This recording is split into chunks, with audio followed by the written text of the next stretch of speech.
नमस्ते साथियों, मैं शिव प्रसाद दास और बुध रत्न बोध गया बिहार से पीएचडी के लिए 2020 से संघर्षरत मगध विश्वविद्यालय का स्कॉलर हूँ। मगध विश्वविद्यालय में संचालित प्री एग्जाम ट्रेनिंग सेंटर है, जहाँ पर SC/ST के विद्यार्थी को जनरल कंपटीशन और बीपीएससी की तैयारी के लिए क्लासेस चलाई जा रही है। मुझे भी यहाँ पे पढ़ाने के लिए 2023 दिसंबर से मौका मिली है। जब से मैंने क्लासेस लेना शुरू किया, उसके बाद मुझे बीपीएससी क्लास शेड्यूल में शामिल किया गया। बीपीएससी क्लास शेड्यूल में जब मैंने शामिल हुआ तो मैंने ऑब्जर्व करके देखा कि ये क्लासेस केवल पेपरों पर खानापूर्ति के तौर पर चलाई जा रही है। इसको मैंने ऑब्जर्व करके देखा तो विद्यार्थियों से फीडबैक मिले थे कि यहाँ पे क्लासेस इतनी अच्छी से नहीं चलती है। साथियों, मैं समझता हूँ कि जब इस प्रकार के SC/ST के कोचिंग सेंटर में बेहतर गाइडलाइन देने वाले SC/ST के शिक्षक नहीं मिलेंगे तो वे शिक्षकों जो जनरल कैटेगरी से आते हैं वे केवल और केवल शेड्यूल के तहत खानापूर्ति का काम ही करते रहेंगे। वही हुआ भी। साथियों, जब मैं SC/ST के द्वारा संचालित इस कोचिंग सेंटर को रेगुलर मोड में और रेगुलर तौर पर चलाने के लिए प्रयास किया तो मुझे जनरल कैटेगरी के इस सेंटर के कोऑर्डिनेटर राकेश कुमार के द्वारा हटाने की साजिश रची गई। अंतोगत्वा निदेशक के द्वारा भी मुझे इस क्लास से बिना फैकल्टी बैठक किए हटा दिया गया। साथियों, इस क्लास से मुझे हटाए जाने का दुख नहीं है, बल्कि मुझे दुख इस बात का है कि SC/ST के लिए सेंटर है।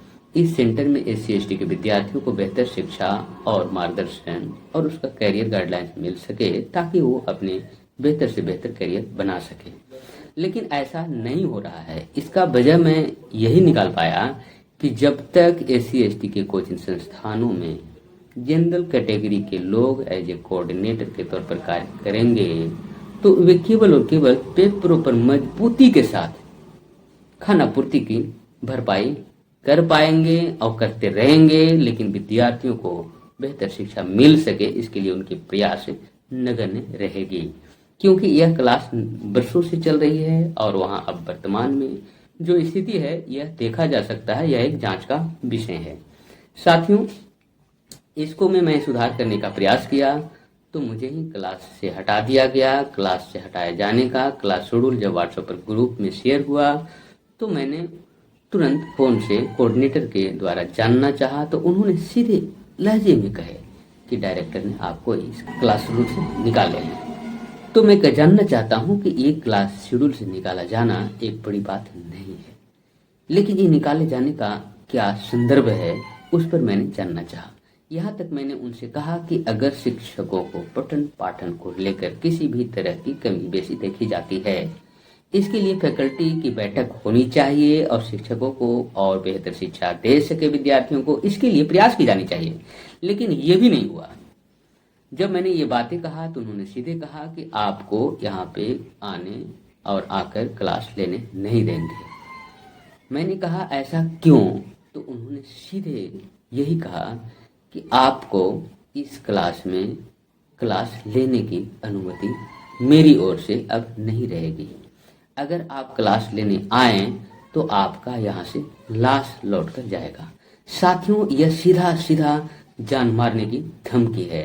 यह धमकी की शिकायत मैंने त्वरित तौर पर फोन पर ही निदेशक महोदय को दिया। इसके बाद मैंने उनसे जाकर मिला। उसके बाद भी इस पर कोई अभी तक कार्रवाई या इस पर कोई भी अपडेट मुझे नहीं मिल पाया है।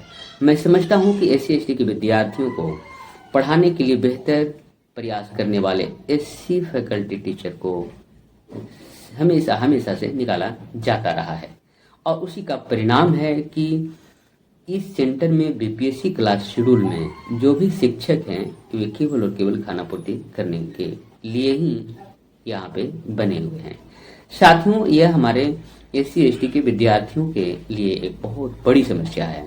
मैं समझता हूँ विद्यार्थियों को नहीं, वह मेरी समस्या है। मैं वहाँ एज ए शिक्षक रहा तो मेरा भी एक दायित्व, मेरा भी एक कर्तव्य और मेरा भी वहाँ पर जो बनता था उसको मैंने प्रयास के तहत उसको रेगुलर करने का कोशिश किया, लेकिन जनरल कैटेगरी के इस सेंटर के कोऑर्डिनेटर होने की वजह से ये मुझे सामना करने को मिला, जिस पर अभी तक कोई अपडेट नहीं मिली है। मैं अपेक्षा करता हूँ कि निदेशक महोदय के द्वारा इस पर विशेष रूप से बैठक करके उचित निर्णय लिए जाएंगे और इस सेंटर को बेहतर ढंग से चलाने के लिए सारे शिक्षकों की एक सर्वसम्मति से चलाने का एक प्रयास की जाएगी और उस प्रयास से एसएसटी के विद्यार्थियों को बेहतर शिक्षा मिल पाएगा। वे बेहतर ढंग से अपनी तैयारियां कर पाएंगे और वे अपने बेहतर भविष्य यानी उज्जवल भविष्य गढ़ने में वो सक्षम होंगे। इसी के साथ तमाम दर्शकों को हमारे तरफ से बहुत बहुत धन्यवाद, साधुवाद। जय भीम, नमो बुद्धाय, जय संविधान।